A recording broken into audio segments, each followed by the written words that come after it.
Մենք գնում ենք խաղաղության, Ադրբեջանն ընդունում է, որ գոյություն ունի Հայաստանի Հանրապետություն, բայց սահմանները Հայաստանի ո՞նց է ընդունում, ինչ սկզբունքով, որտեղ է դեմարկացիա, դելիմիտացիայի արդյունքները, որտեղ որ մենք օկուպացված տարածքներ ունենք, կամ մեր ռազմաքաղաքական այն պետական այրերը, ովքեր որ Արցախը ազատագրել են, կռվել են, կյանք են տվել Արցախի համար իրենք եւ իրենց ընկերները։ Լավ, այդ խայտառակ դատավճիռները, որ կարդում են ՑՄ ազատազրկում 20 տարի, ախր իրանք մեզ են դատում, հասկանում եք, Բաքվում մեր գերիների հետ հայոց ազգի բոլոր զավակներին են դատում, հայ ժողովրդին են դատում ու այն հայ ժողովրդին, ովքեր որ ազատագրել են ու ստեղծել են այն իրավունքը իրանց երկրում անկախ ապրելու, այդ իրավունքը մենք իրացրել ենք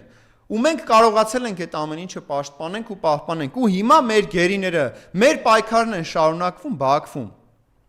փառք ու պատիվ բոլոր այն մարդկանց, ովքեր որ չեն հանձնվում, ովքեր որ պայքարում են մինչև իրանց կյանքի վերջին վայրկյանը, բարի վերադարձ մեր գերիներին, պետք է մենք յուրաքանչյուր հայ իր ուժերի ներածին չափով ամեն ինչ անի, որպեսզի մենք կարողանանք վերադարձնենք մեր գերիներին, մեր արժանապատվությունը եւ մեր հաղթանակները եւ